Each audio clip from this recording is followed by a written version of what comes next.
Welcome to the Daily Fantasy Flex podcast, the NBA edition. It is December 12th, Monday, and we are going to break down the Monday game of slates. It's a pretty manageable game of slates. There's only 7 games, begins at 7 p.m., so we're going to run through this slate of games. The games aren't particularly exciting, but we're going to do our best and break these down for you. As usual, I am joined by my co-hosts, Justin, Phan, and Jay Persson. Jay, how are you, man? How was your weekend? It was good. It's crazy to think we're already approaching week 15 of NFL, 14 weeks down. So, yeah, it's cruising by until we're full-time into NBA. So it's kind of nice, exciting. Yeah, it is exciting. Yeah, full-time NBA sounds pretty nice to me, actually. Justin, what's going on, man? How was your weekend? Pretty good, just excited to get in the slate. 7 games slate today, pretty manageable. Excited to get into it.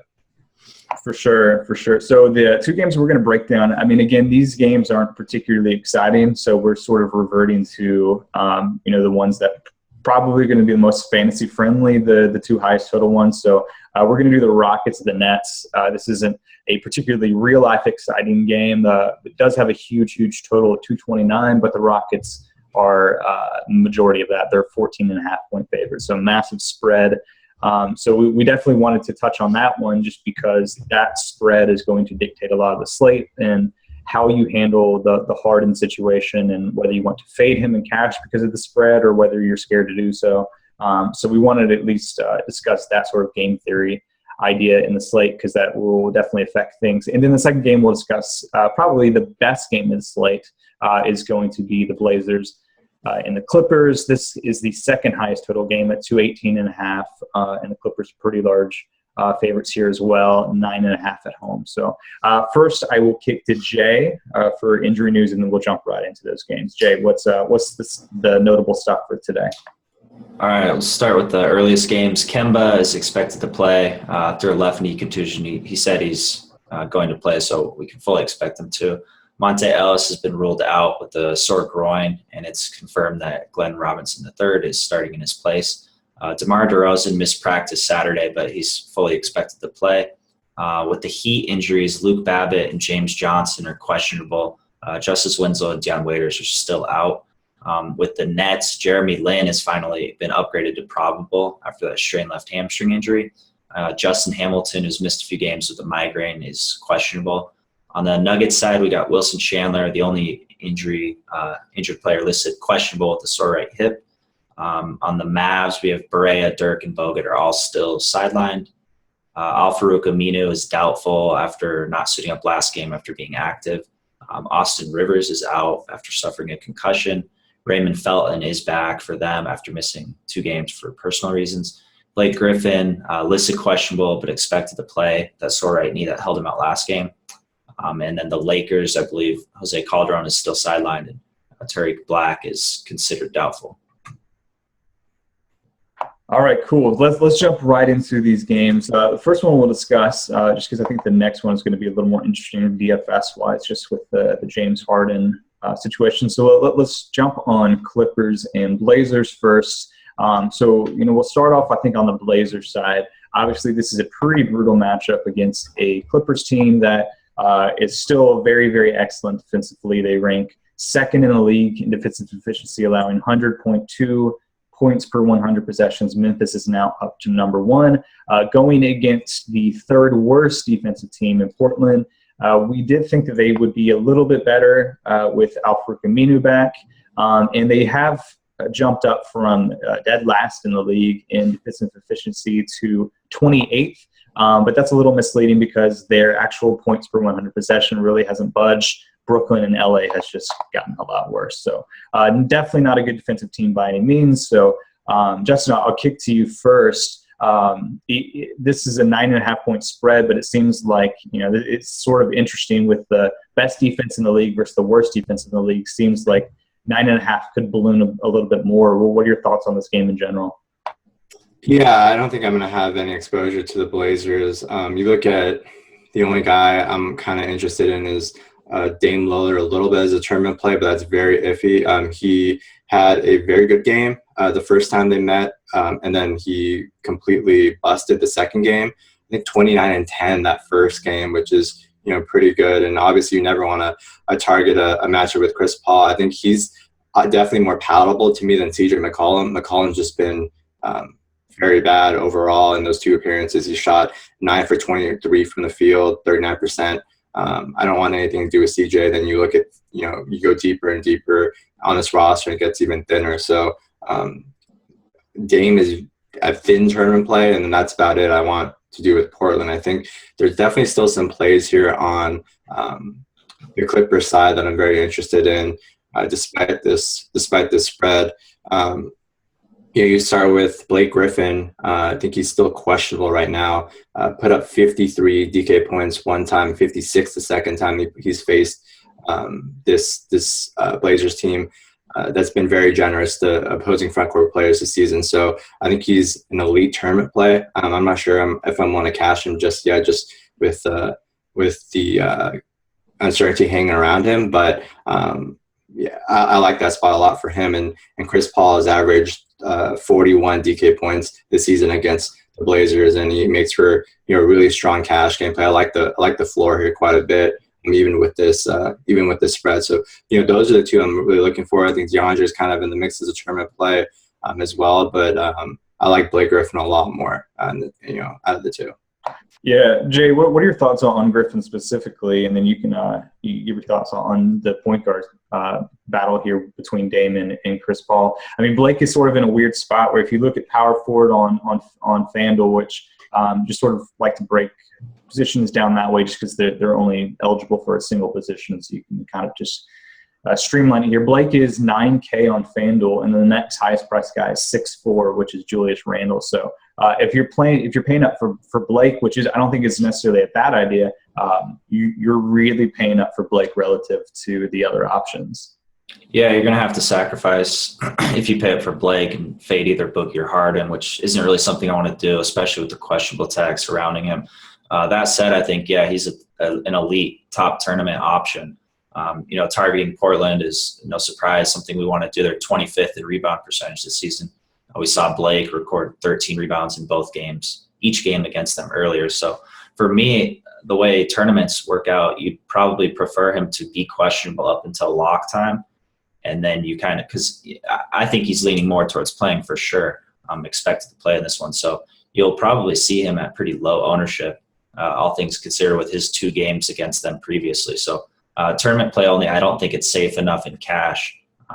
You just never know if that knee injury is lingering even throughout the game. And then even more importantly, it's just positional scarcity where you probably want to save a little bit of power forward and spend up at these other good positions. But one thing I want to note with the Clippers defense, I think the last time we talked about them on this pod was earlier this season when they had historically they've slipped so bad, and they're still good. And you look at the individual matchups with these guys, and it's still bad. You have Chris Paul and Bob Butte. I mean, it's just not good. But they, over the last 10 games, they have the 18th best defense rating, and they're still number 2 overall. That's just how insane their start to the season was defensively. So they've slipped, but I'm still not comfortable cashing anybody. And I agree that Dame's really the only guy I kind of want a piece of on the Blazers side.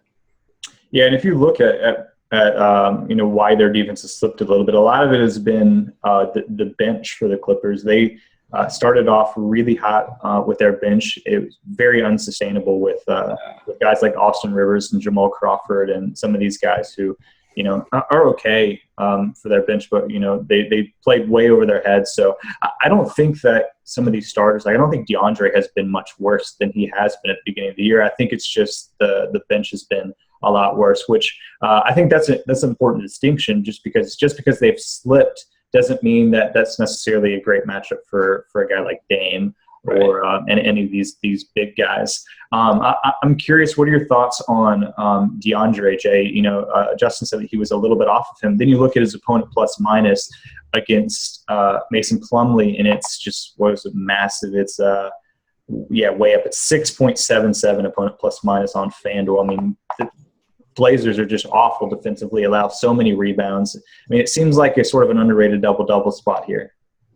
Yeah, I think centers, we have some really good options. I mean, it starts with Boogie, of course, Marcus Cousins, and it's a spot I'm not really going to try to get too cute, especially with a guy like DeAndre who's been a little underwhelming for the most part of the season. I would like him more, I guess, without Blake, especially if Blake's going to attack the glass like he has twice against them this season. But even with Blake out, and we probably won't know, and I'm not expecting him to miss anyways, I'm not really on DeAndre too much. I like some other options more at center. You could even argue like Brook Lopez I like more than DeAndre. In that matchup, there's been one clear winner. It's been Mason Plumlee. He's snatched. I mean, he's been really good against DeAndre. So that's the piece of this matchup that I'd want some tournament exposure to. You get the discount and the ownership as well, because obviously people are going to be more, I expect, on DJ in general than Plumlee. Maybe not today, but we'll see. I think that's the part of it. Yeah, so Chris Paul I mentioned, I think slight tournament exposure is fine just because I think Dame Lillard, because the only reason Portland stays in this game if Dame goes off. So that's the reason. And I got to give out some quick love to Mo Buckets. Yeah. Good games against the Blazers this season. I think he's scored 15 and 16 real life points. So I think he can definitely be some instant offense off the bench. And, if you're making, 100 tournament teams, I never mind having a couple Mo Buckets teams in there, especially with this spread, the way it is. And this game may be leaning towards a blowout potentially at LA. Yeah. Would you guys have DeAndre? Would you also have Chris Paul in the same tournament lineup?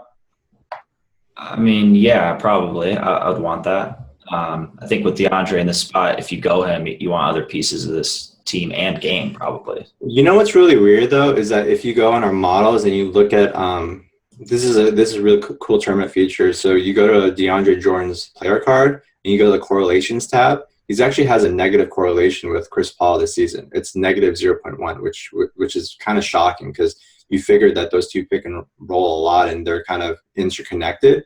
And so I don't think there's, the correlation just hasn't been there so far to where I don't think you have to pair the two if you're playing them. I sort of agree because I think that if you're looking for a huge game from DeAndre, it's going to be because Portland ranks 25th in rebound rate and you think that he has like 15 rebound upside. Like that's why you're going to roster him in tournaments, which in that case, it doesn't necessarily matter whether you pair him with Chris Paul. So it's just sort of like why would he be correlated?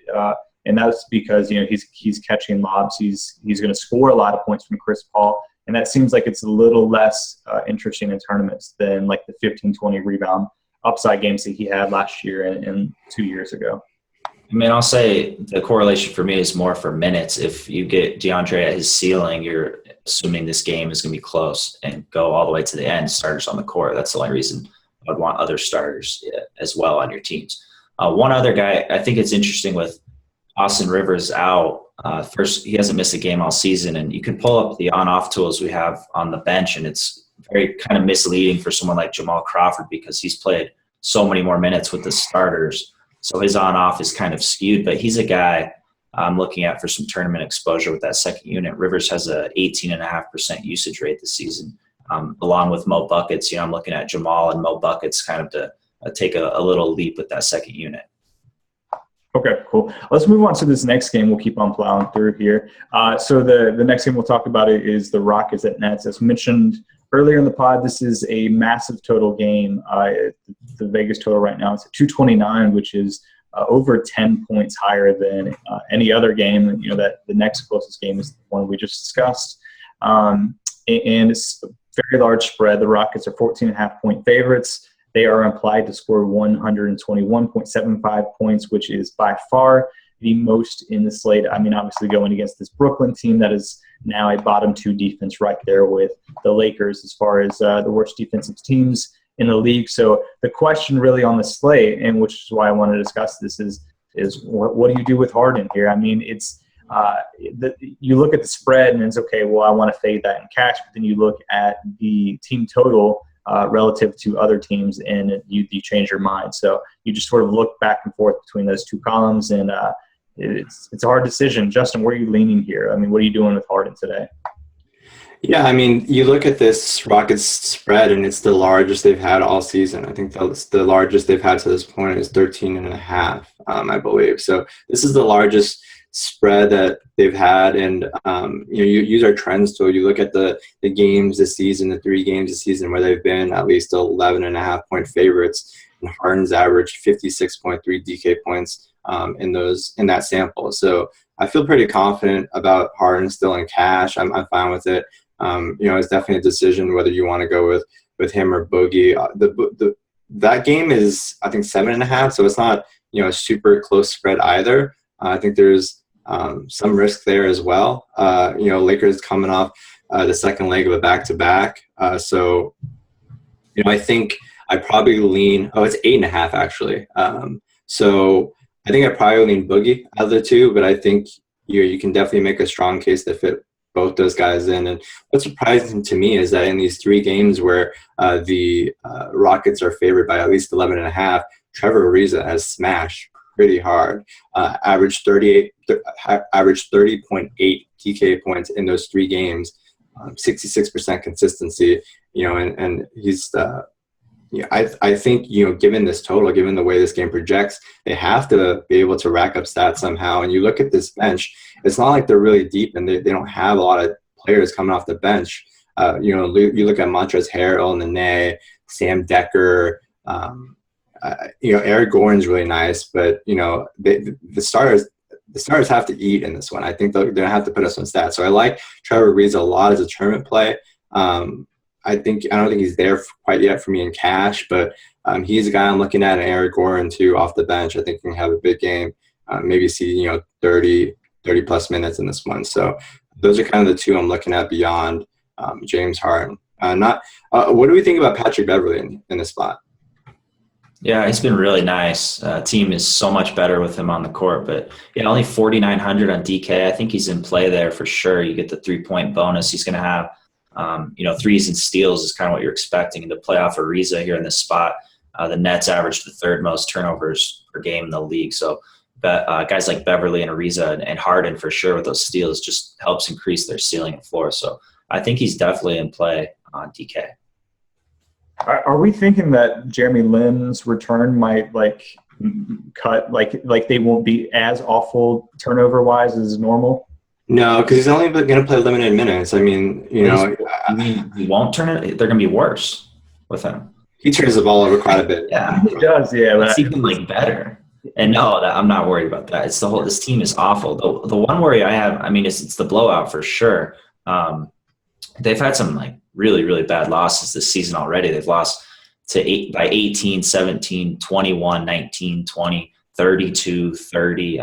Massive blowouts regularly. So that's the primary concern. But I think on this slate, this 7-game slate, I do agree you probably should get Harden in. There are a limited amount of guys with that ceiling. And this is a spot you can get 50 in 3/4. So on FanDuel, you probably do want to try to go on both Harden and Boogie to get those high ceilings. Yeah, Lin's not good, but if you look at Isaiah Whitehead and Randy Foye. I do think we can talk about this later, that Harden versus Giannis is very interesting on FanDuel. And I think I might prefer Giannis actually, given the for sure.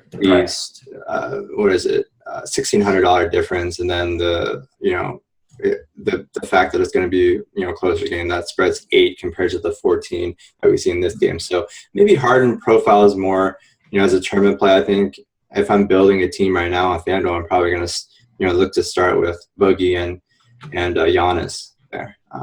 So we'll see. It's still early, I think, but I wouldn't be too scared off of Harden, but I think there are definitely some stronger options there with Boogie for sure.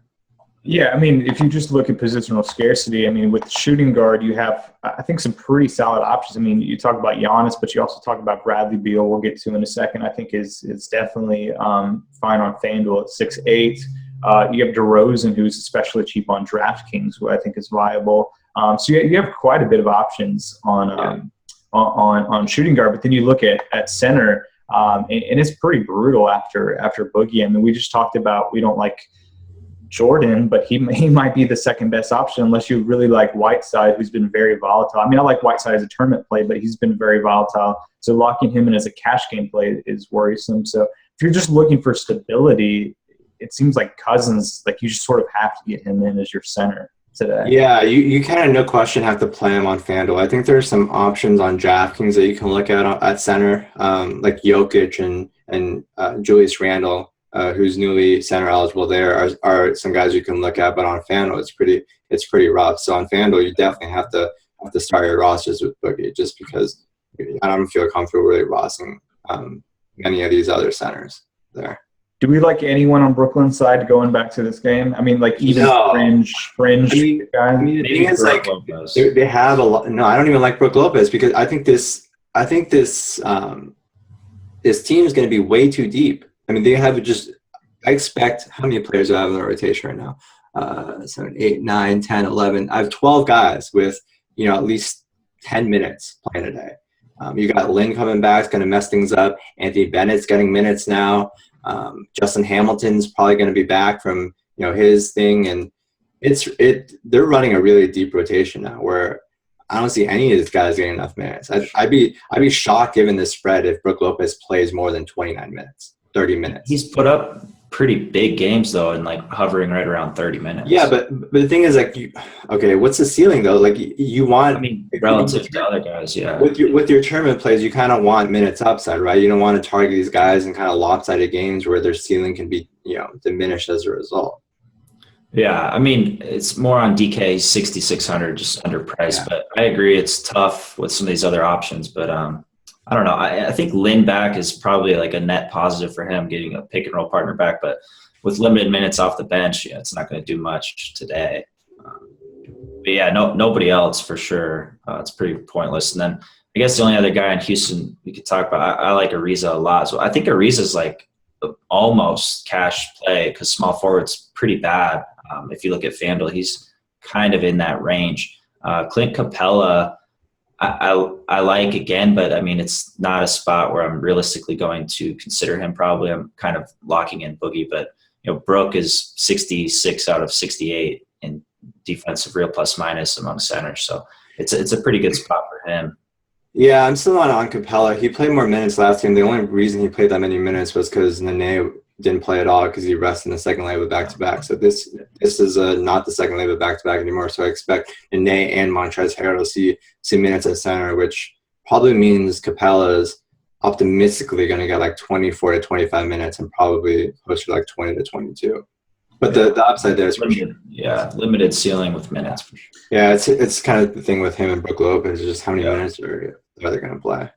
Yeah, Ariza's tough. I mean, small forward is really tough, and we'll get into this when we get there. But I mean, small forward is brutal. Yeah, I mean, you look at like Rudy Gay as a fairly nice matchup, but then I mean, like that middle range. I mean, Otto Porter's only 200 more than Ariza, and I get Otto Porter's been really bad, insanely bad. I don't know. I mean, Harrison Barnes there too. Yeah, I'll take Ariza over Otto Porter. Yeah. I respect that for sure. All right. Any last thoughts on this game, or you want to jump into point guards? Let's move on. All right, let's get into point guards. So we already mentioned Chris Paul. I think he, if you're going to go, at least one of the guys in the games that we just mentioned, I think that he is probably the guy you're looking at as far as cash game plays. He's a little bit better priced on DraftKings. At 8-9 against Portland. I think he's definitely cash viable there. But there's also some other good options. Justin, it seems like there's quite a big difference between prices today. Like John Wall and Lowry and these guys are really standing out on DK, but then you look at FanDuel and it's guys like Kemba and Darren that are standing out with the value play. So it seems like today's a day where you really have to be price sensitive on both sides for point guard. Yeah, for sure. I think probably one of the guys I'm looking at that's the safest. I mean, John Wall is going to get a lot of attention, deservedly so. His opponent plus minus is pretty tough though. Minus 2.5 here against the Heat, not great, but still really solid. Just really offers a pretty solid floor. Kyle Lowry is the guy I'm looking at. I think is really solid across both sides against Milwaukee. He struggled, his last meeting against them, but he's been super consistent with. The minutes, the production, everything, has been, at a very high level where I feel very confident in his ability to, be right around or at 40 FanDuel points. And in this kind of slate where there is some volatility and there aren't options that are, jumping out to me as kind of really obvious super chalk plays at point guard. I think that carries a lot of weight. So I like Kyle Lowry quite a bit here. And, Darren Williams is still, a good bargain, 6,200 on FanDuel, and he's 5,700, even better on DK. Going up against Denver. I like that spot a lot for him. So I think this is an interesting one because I'm going back and forth between these guys. DK, Darren at 5'7" or Pat Bev at 4'9"? I like Darren. I like the floor for this spot specifically. He's been really, really good lately. He ran into Beverly last game, who's really been playing underrated, great defense this season. But the 5 games before that, he averaged 30 FanDuel points a game. We know the Nuggets are the most favorable team for opposing point guards. So I'm pretty high on him. And then, I want to echo Lowry's one of my favorite plays. If you use our trends tool, you can see on 3 days rest, which he's on today, he's had 5 instances this season. And he's averaged 51 DK points, exceeding value in all 5. So well-rested Kyle Lowry, underpriced on DK is definitely something I want to target. And then, you have John Wall, 9K on DK. He crushed Miami last time. Miami's interesting because the numbers lately are kind of skewed. Their whole team is just destroyed. So in the last 10 games, with Winslow out, they've ranked 25th in defensive rating. So I don't think Babbitt will change much. James Johnson obviously is a solid defender if he comes back today. But I still think overall the Heat defense is a lot lower than, they're 14th overall in the season. So I still like Wall too. I think you look at these guys and CP3 with cash, I'm probably more only going that route if Blake, his status is in the air again. So I'm looking at, Lowry, Wall, and Darren mostly. So let's do another either or. So, and Justin, I'll kick to you, and then whatever you were going to say just right then. Wall or Lowry? Wall is obviously on DK specifically. Wall is 9K, Lowry's 8-1. Which would you prefer there? Woo. I think it's close. I think it comes down to roster construction, really. I like both quite a bit. I'm not going to knock either. I think both have very strong cases to be right up there with the top cashing players. I think it's a matter of preference. I think it's that close for me. I think I might prefer Lowry slightly, given Wall's on the road at Miami. I agree with Jay that their opponent plus minus is not as strong as it's listed currently. I think it's definitely a beatable spot, but rest of Lowry at home, I think is really prime. I think it's super safe. That's definitely fair. On FanDuel, you guys, Kemba is number 1 in your model right now. Obviously, Justin, you update those throughout the day, so that could change. But 7-6, that's a pretty nice price against Indy, who's been sort of up and down defensively this year. Kemba, obviously, big usage rate, has had some big games this year. Is he more a GPP play for you? Yeah, for sure. Just Kemba, Nick Batum. I generally like these guys at home. They're on the road today, so that kind of adds to the mix. I definitely will have that, adjusted throughout the day. And Kemba definitely more of a GPP play for me. Though that price is really nice, 7,600 on FanDuel. It's very affordable. I think it's the cheapest he's been. Yeah, he's been out there. He went from 8K. He was 8K last game. So I think he's been as high as 8,500 this season. So that's a pretty nice discount for him. GPP, you at least got to look there. Yeah, let me mention Tyler Johnson too on FanDuel. I think that's pretty affordable at 5,400 if you're looking to save. The concern there with Tyler Johnson is just that the abundance of bodies potentially that Miami could be getting back that, includes like Josh Richardson, and it might be a little crowded now. I had some trouble doing Miami minutes last night just because there are so many bodies there now potentially. We're still waiting on 2 guys game time decisions, but they definitely have some options to where Tyler Johnson is going to play like 34 to 36 minutes anymore like he has in some of these recent games. So there's some downside there. Fair enough. The last guy I'll mention, and then you guys can throw in anyone else. On DK, I think if you're just sort of looking for other fringe GPP guys, Jeff Teague against the Hornets. The Hornets have been bad against point guards. And if you look at Jeff Teague this year, if you just sort of like look at his production versus opponent plus minus, they're sort of pretty strongly correlated. So it looks like Teague has just been taking advantage of the positive point guard matchups on the table for him, and this is a positive one. So I don't think you have to go in the cash because of the guys like Wall and Lowry up top, but in a plus matchup at 6-2 on DK, I think he's definitely worth some GPP stuff. Any last thoughts on point guards, guys? So two I'll shout out real quick. Giannis, obviously on DK, I think is strong. Today I mentioned him as kind of top 2 cash game play on FanDuel behind Boogie Cousins. I think he's very solid spot today. Any love for Dragic against Washington here? Yeah, I think he'll probably be overlooked. I still got some tourney love for Dragic. I don't think he's in that cash range anymore with Josh Richardson back. And just like you mentioned, the extra bodies there doesn't necessitate the high usage for him in the extreme minutes. But he still has that upside. He's had massive assist games lately. So you're looking at a Washington defense that isn't great overall. So, yeah, Dragic has to get some tournament love on this slate where there aren't really too many guys we even like in tournaments. With Teague, I think we have to mention the effect Monte out has. It's the first game he's missed. Teague's usage goes up to 29% with him off the court. And Monte's a guy who handled the ball a lot, and now they're replacing him with the guy who doesn't. Monte had a 34% frequency on handling the ball on pick and rolls, and Teague is 41%. There's nobody else even close. So I expect the ball in Teague's hand a lot more. Like you said, Bryan, 6,200 on DK definitely has my appeal. He's probably my favorite tournament play. For sure. Yeah, I like Dragic in the spot. The problem is his price is just in a weird spot, which is going to which is good. That's good in tournaments. Yeah, lowers his ownership for sure. But I mean, well, it forces kind of unique roster construction too. He's very close to. It looks like he's just right below like both Kemba Walker and Kyle Lowry on DK. So definitely people are going to just pay the extra couple $100 to get up to them. So definitely in tournaments, he'll make you unique for sure. Let's move on to shooting guard.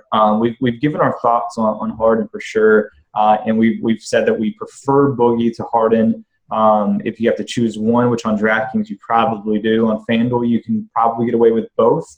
So the question here is on DK, if you are not going Harden, where are you going? I mean, DeRozan is at 7-7. I mean, I don't think this is the most amazing matchup of all time, but from where we've seen him at the beginning of the year and even where his floor continues to be, 7-7 is pretty nice if you can find a nice roster around him. Jay, what are your thoughts on him and sort of where you're going on DK? It's definitely cheap.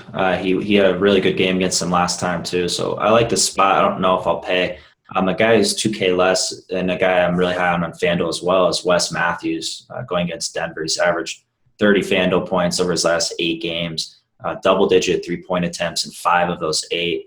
And if you sort by shooting guards projected to score at least 15 points, the Nuggets are at a plus 4.1 plus minus to opposing shooting guards. So obviously we like the spot for Wes. So he's a guy, who's firmly in play on both sides. And then I think you can get into some value, maybe consider CJ Miles off the bench, although it kind of depends. That's more of a DK way to save, especially if you're paying up. I mean, even Lowry at his cheap price still costs a lot. If you go a Boogie or whoever, you're going to have to find spots to save. So I think he is in the mix there as well. Yeah, I like Wes Matthews a lot. 28 plus DK points in 7 of his last 8 games. Been very consistent overall. Just a nice usage, and that 3-point percentage has gone up dramatically since the start of the season. I think he was like mired in like the low to mid 20s. I believe it's like low to mid 30s at this point. That's how big of an impact his recent run has had on it. So CJ Miles is interesting. I'm not as confident as him in cash as I think some other people will be, just because he's still going to be playing that second unit with Rodney Stuckey, who's been very he's used a lot of possessions in that second unit. So it's not like Miles is kind of in that traditional spot where he can have kind of free reign in that second unit. But he is 3,900 on DK. I get it. There's definitely some minutes volatility there.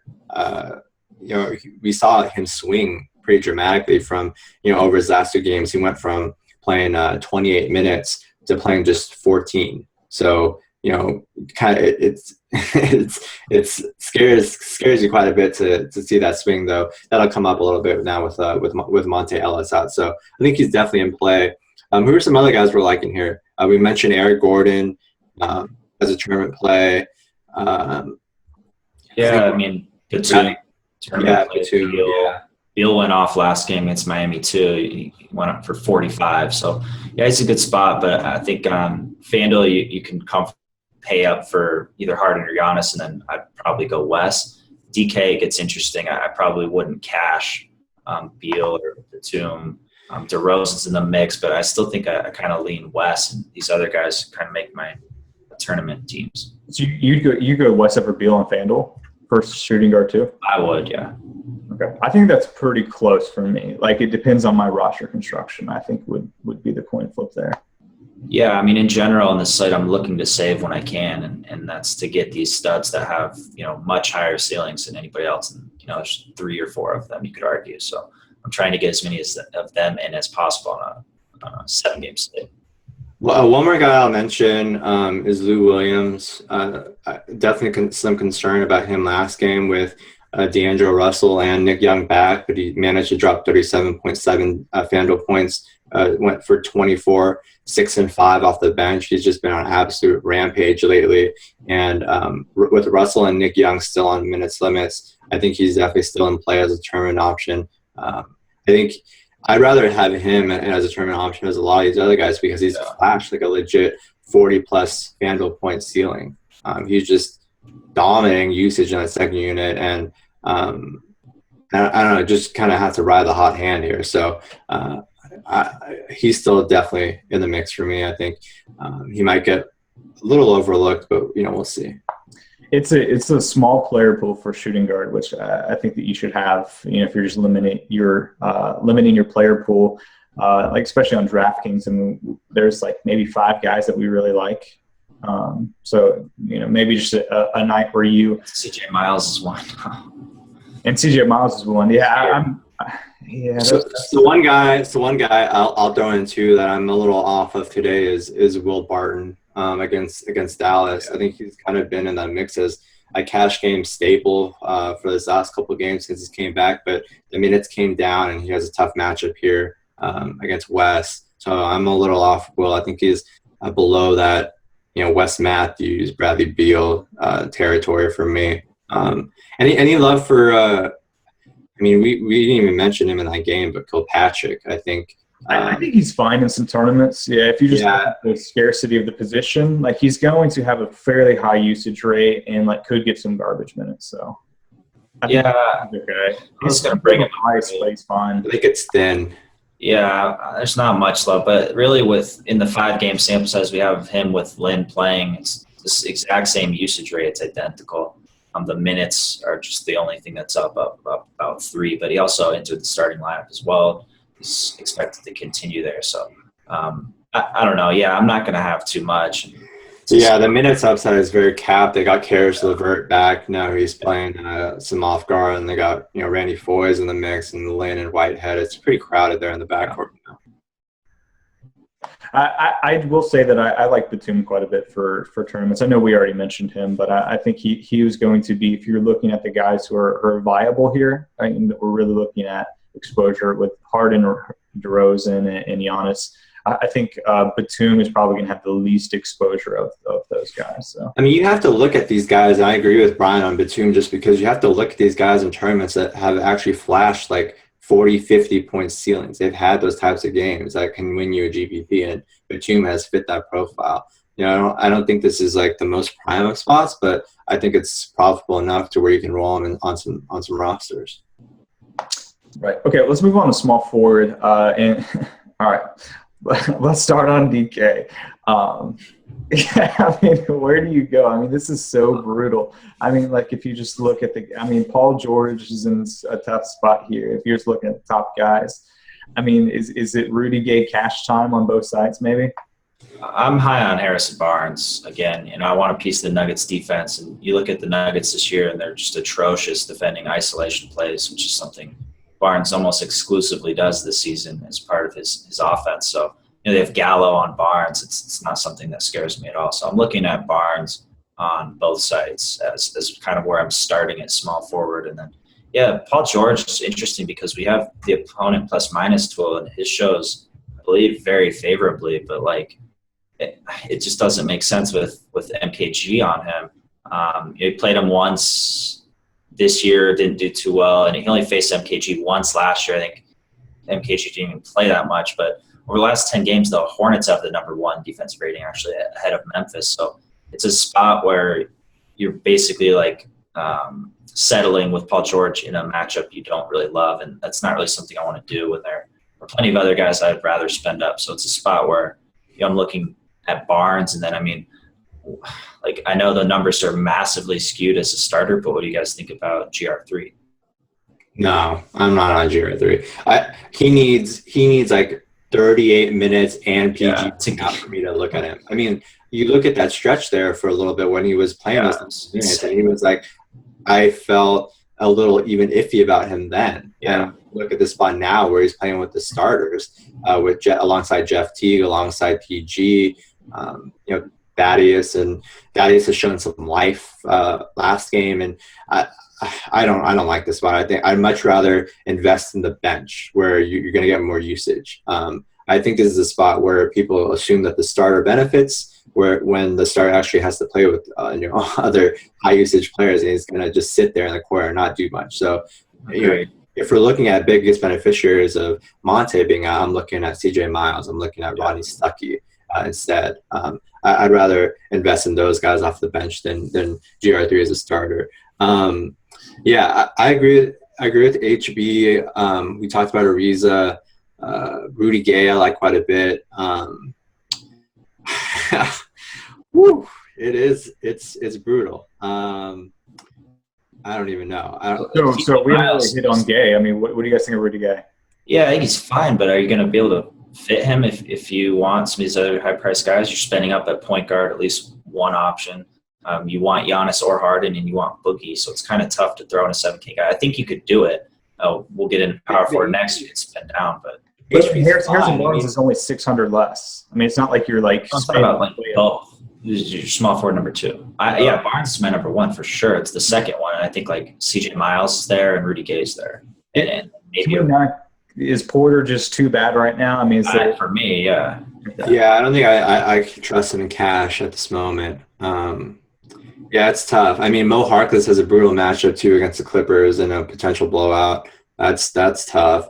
Ill Will is questionable, and he's 6,300. It is going to be a few guys. Yeah, there really only is a few guys you can really look at. So is a reason? Any love for Damari Carroll at 4,200 on FanDuel? I think that's still so cheap. Price. I think he's shown that he can produce 16 to 18 FanDuel points pretty easy. Playing more minutes lately. He's been in the 30s with his minutes, which has been really encouraging. So I think Damari Carroll is the guy I'm going to look at. I don't love, but he's 4,200, and I don't love any of the other small forward options either. So I think I'd be fine with cashing Damari Carroll kind of as a punt play at 4,200 on FanDuel. Yeah, so that's CJ Miles' price too, and that's tough for me because Carroll's safer. Miles is probably, like, if you ask people who played for a long time, he's definitely up there in most frustrating players of all time. Yeah, because he half the game he heads to the locker rooms. Yeah, he always gets injured, foul trouble. Spots where he's couldn't be in a better spot. He gets 3 fouls in the first quarter, or whatever. I mean, it's dangerous, but I also like his ceiling more than. Yeah, I totally agree. I think it's that's a matter of preference, right? I feel a lot safer in general with Damari Carroll, but I totally get the CJ Miles play where he can get hot and start raining threes and have a big CJ Miles score. I totally get it. So it's up to you. Your kind of risk tolerance, how much CJ Miles you want in your life. That's up to you.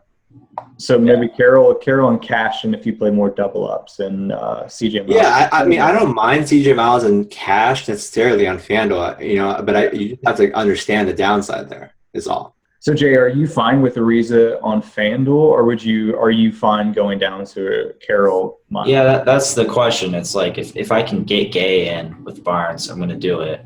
If I can't, then you just go down to Ariza, or do you go down more to either Miles? or Carroll. And yeah, that's going to be other positions will come first for me because I'm fine settling at small forward too, whether that's Ariza, if it just happens to fit, or if it's CJ Miles. I'm fine with that. So or do you all the way down to Michael Beasley? No, I've only done that a few times, but not today. Fair enough. Let's move away from this awful position. There aren't that many plays, really. It's like for me, I'm fine with those three guys you mentioned paying down to where you know what a thin tournament play. If you have a couple, 100 teams, you're making a couple. The DFS. The guy who always throws me off in my Twitter list, Dorian Finney-Smith. He's had 2 back-to-back 20+ DK point games. He's 3,100 on DK. Been playing like 29 to 32 minutes recently. Been playing nice minutes against Denver, which is a nice spot. So you can have some DFS in your life, more DFS in your life, and kind of hope the hot streak continues here.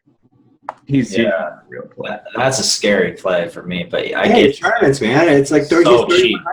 3,100. People are probably really. That's like a dream on DK to get a guy that cheap that plays like 28 to 32 minutes. It is like, and he has in the spots. I don't like him, but I'm just saying I'm gonna throw him in. He's 3,100 on DK. That's too cheap. Yeah, he deserves love on the pod. All right, well, he got his love on the pod. Let's move on to power forward. Bryan is not having it. Get off this position. I just don't believe he's a real player. Like, you just made up that name. Like, Brandon Donald Clark. What do you think of him? Acronym of initials aren't DFS. That's true. All right, power forward. It's the spot Julius Randle, both sides, right, Jay?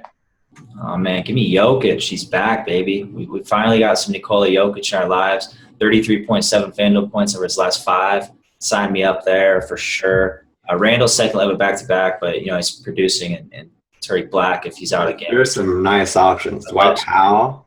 Yeah, Dwight, it's not pretty, but he's getting the job done. He's paying off the price. Markieff, if you want to live that life, it's up and down, but he's been solid. So Jokic is only center eligible in DK. Just throwing that out. Okay, so FanDuel is power forward. That's kind of where I'm starting. And let me throw this out there, though.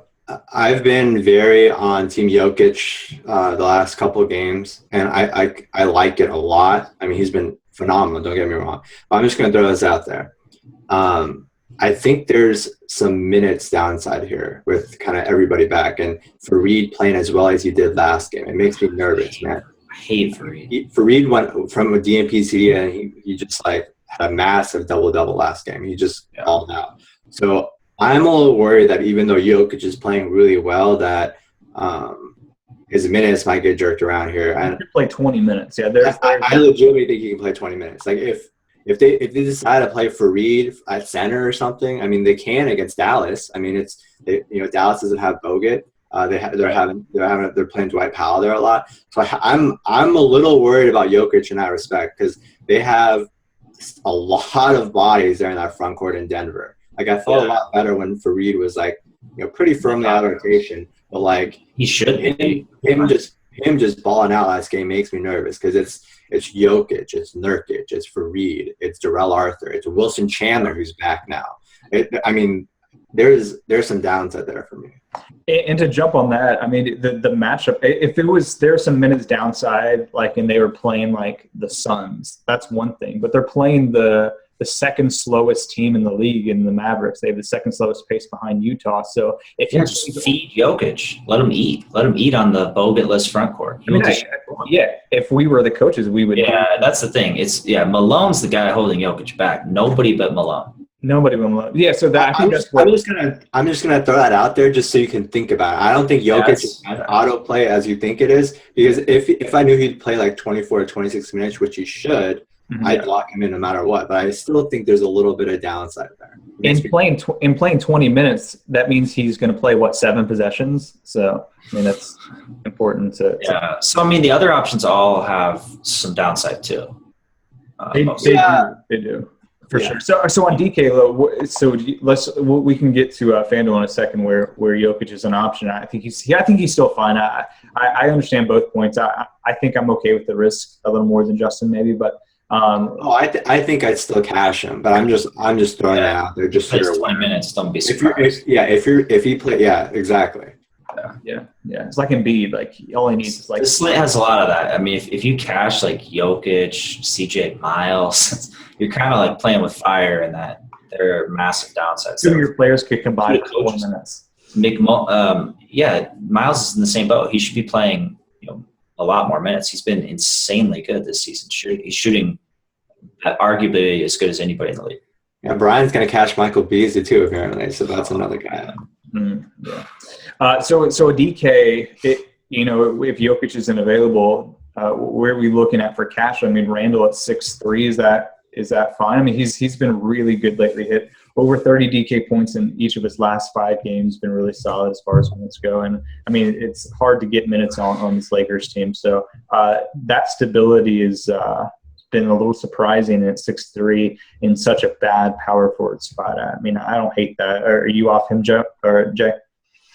No, I'm not off Randall at all. I think on DK it's interesting with the positional eligibilities for a lot of these guys. You have Harrison Barnes as power forward, but we just went through small. We're playing him as small forward. Yeah, you're not going to want to really mess around with that. And then you have you're playing Damari Carroll as small forward. So it's rough. So you look at Boogie and Randall, and they both are guys. I'd like to target. Power forward or center doesn't matter if you're going both, but they're still kind of the top options there for me when looking at just power forward spot. Yeah, I think Randall's definitely in the mix because you look at center too, and I mentioned that I like some people on FanDuel at center, obviously, but on DK center it gets pretty brutal. So I think given the dynamics of positions, I'm playing all those like multi-eligible small forward, power forward guys at small forward, and I'm playing Boogie, I think, at center. So, I mean, Randall kind of stands out to me as a power forward as a result. Okay. We gave some love to Dwight Powell on the last show. Any love here against, Denver is usually the team we target their wings, but, still pretty cheap at 4 or 5. Still been really good. Consistent. He's exceeded value in each of his last 10 games, been about 20 FanDuel points. So I don't think you necessarily have to go him on FanDuel because you have, Jokic and Randall right in that 5-6 range. But are you okay jumping down there, either of you? Yeah, man, absolutely. I'm comfortable with it. Yeah, I don't love it, but yeah, those other 2 guys have some downside, and Dwight just chugs along, gets his 20, and that's that. So it's limited field goal attempts. He gets just enough rebounds, just enough points, and gets there. So yeah, he's up there for sure. Okay, let's talk other fringe tournament guys. One guy that I think I like a little bit here in a bounce back spot. Maybe there's some recency bias. He probably had his worst game of the season, maybe his worst game of his career. Jabari, just so bad last game, but I think he's in a matchup that he could win. I mean, he's a bad opponent plus minus. I mean, it's a little below average, but I think he has some upside here as a bounce back candidate. Any other GPP options we're looking at? I mean, any of the Charlotte guys, Justin? I know you love. No, never. No, I know. Let me say this. I think Frank Kaminsky is actually pretty interesting to me on DK at 4K. I mean, this Pacers front court where you target them routinely, and Frank's been playing pretty nice minutes as of late. There might be a little bit of a Roy Hibbert revenge game here. I don't know if that's still a thing in this front court, but assuming he just doesn't play like 24 minutes and take away all these front court minutes, I think Kaminsky's the most intriguing one out of that Charlotte front court to target. I'm not really on Marvin Williams. Not really on Zeller. Not really on Hibbert. So yeah, I mean, Kaminsky's okay for a couple tournament teams at 4K on DK. What happened with Thaddeus Young last game? Did we just chalk it up to Portland is really just that bad? I think so. They're pretty bad, yeah. I mean, the best tournament play is without question Blake. I mean, that's the guy you want to go heavy on. He's absolutely smashed them. And he's got the questionable tag. People aren't really going to pay up for him because you have those other spots. So he's like a guy I would go extremely heavy on in tournaments probably. Is Keith Cash playable? I don't think you have to. You don't have to, but yeah, the reason we played him lately is because like he's the only guy who's like 4,400 at times, and you just have to go through those wild swings he has. And now we have a few other options who are also risky too, so it just kind of makes you prioritize which one's the least risky, probably. Yeah, so you much prefer Jokic at 500 more than Keith? Yes. I don't know if I'd much rather prefer, but like, yeah, I feel better about it. But at the same time, like, I won't be surprised if Keith beats him. I think just this. Yeah, I know. There's downside for both. We acknowledge the downside with Jokic already, but I'm going Jokic. It's just going to be upside. Yeah, I'm ready to roll with Jokic. Like I like Keith at 5. This is FanDuel only, where they're both where they're priced down. I like Keith a little bit better than Dwight Powell. They're me too for sure. And that's not much more. You're right. Yeah, I would feel more comfortable even with Keith.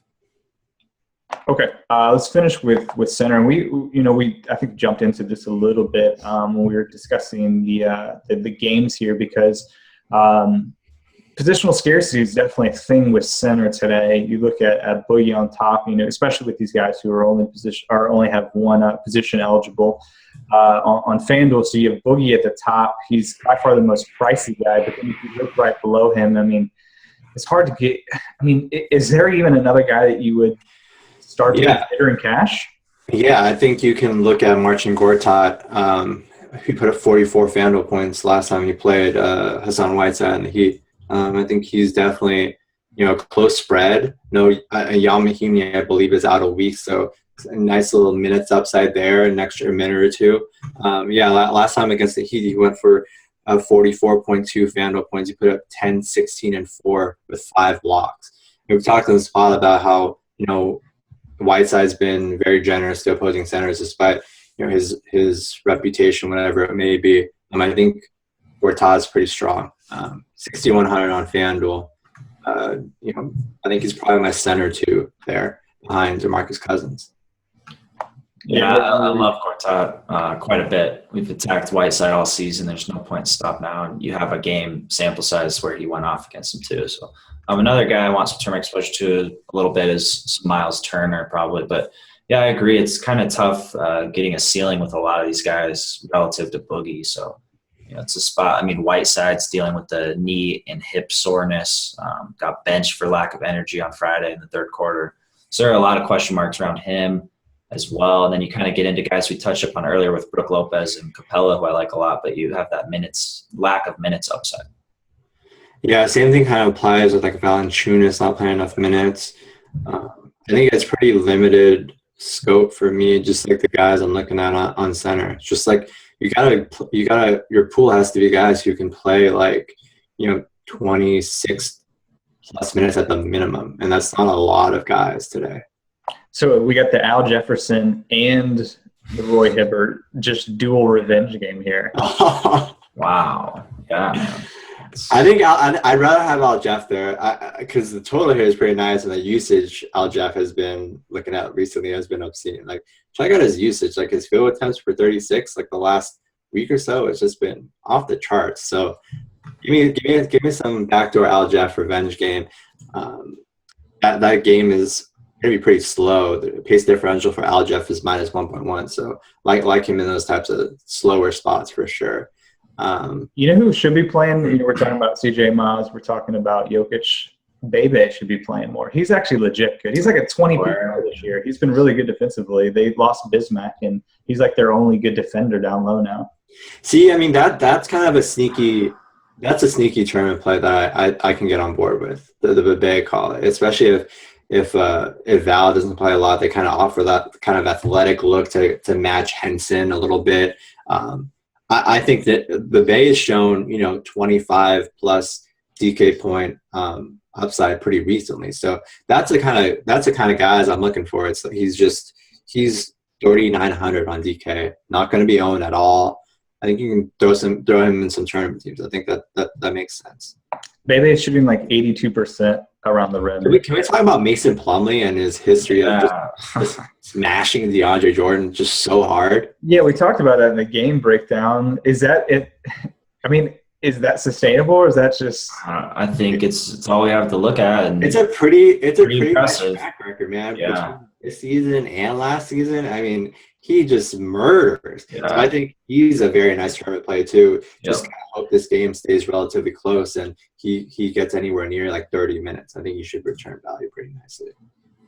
Yeah, he's definitely in the mix. He's had big games just lately as is, and then you look at this matchup that he's crushed. So yeah, he's definitely up there. So I'll shout out one guy, and I don't feel good about it. We just mentioned all the reasons Jokic could be bad, but if everybody's on Jokic, is there any Nurkic love? I mean, it doesn't make sense, but but the downside, the minutes downside for Jokic extends to Nurkic too. I know. If Jokic plays like 18 minutes, Nurkic might play like 14. Yeah, for sure. I know. I'm just saying, like, if I'm having 100 lineups, like I'm having at least one. like two. I'm having him at like a half or something. Yeah, maybe one lineup. No, I like that call, Jay. I mean, if he's going to be the sort of chalky cash because of how bad this is, or at least on DraftKings. I mean, that's just the easy leverage pivot, you know. Yeah, exactly. It's the leverage pivot. If everybody's like locked in on Jokic, like myself, you just have to wonder if Nurkic gets things going. I don't like anybody else on this offense in this spot. Dallas has been really stingy with all of these other types of players. So you look at everybody else on the roster, I don't really like any of them. So it goes down to the front court against a Bogut-less Swab Madrid, Dwight Powell. The downside obviously is the minutes, and both teams can play small. We'll see a lot of, especially, Wilson Chandler's the big part of this puzzle. I think for me, he's been playing exclusively at the 4. You have Fareed and Arthur as well. So I guess if he's ruled out, Wilson Chandler, then I'll feel a lot more safe about Jokic. And if he's in, then you have that risk. Fair enough. Did we mention Miles Turner? Yeah, I did briefly. Yeah, I like Miles Turner as a tournament play. Yeah, but Boogie, I think, is easily the guy to go. We're going to get – I'm just calling this right now. On our FantasyLabs NBA account, we're going to get over-under of 3.5 mentions asking why Kenneth Faried hasn't played yet. Because people are going to legitimately cash Kenneth Faried. Yeah, I'm going to say over. It's every game. Yeah, people are crazy, man. Is he the new J.J. Hickson? Yeah, I think he could make a strong argument for the new J.J. He could be, yeah. Shout out J.J. Hickson. Yeah, shout out J.J. Hickson. I can't wait for him to start. Where is J.J. Hickson right now? I don't know. Guess China. Chinese league, yeah. I'm not sure. With Anthony Randolph. Starbury. No, he's literally in China. You're right. He plays for. That's like the feeder. That's the type of players that like to be guys that like score first guys who don't fit on teams in the NBA. And yet JaVale McGee is on the best team possibly of all time. That makes sense. He's destined. He's a lock. He's a lock. I put heavy money on that. Yeah, and he'll run the league too. Yeah. I just can't wait for JaVale and Anderson Varejao to get big minutes in like Game 7 of the finals. That's going to be so fun. I'm psyched for big JaVale Game 7 minutes. I'm in. That's when the death lineup just crushes, man. They sweep. Yeah. Yeah, I don't even know what you call the death lineup with JaVale. There's no name for it. The unnamed lineup. It's just like Voldemort. Yeah. I guess I can't say that either. Yeah, Bryan. God damn it. Sorry. All right, we will end the pod there. Thank you guys for listening. As always, good luck tonight. Pretty good 7-game slate. I think it's pretty unique with the games available. So good luck tonight, and we will be back Friday for Friday's pod. Thanks, guys. Good luck, guys.